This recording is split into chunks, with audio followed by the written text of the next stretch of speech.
எனவே பேச்சில் கவனம் தேவைப்படும். அலைச்சல் அதிகரிக்கும்.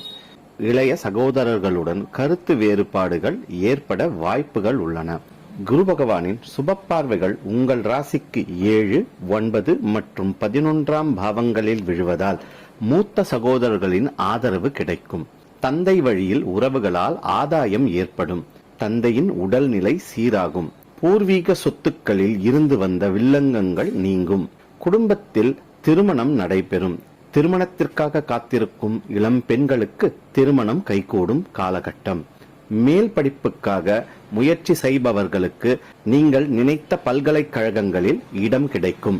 குழந்தை பாக்கியத்திற்கு எதிர்பார்த்து காத்திருக்கும் மீன ராசி பெண்களுக்கு இந்த ஆண்டு குழந்தை பாக்கியம் உண்டாகும். இந்த ஆண்டு முழுவதும் சனி பகவான் ஆட்சி பலம் பெற்று உங்கள் 12ஆம் பாவமான கும்பராசியில் உங்களுக்கு விரய சனியாக சஞ்சரிக்கிறார்.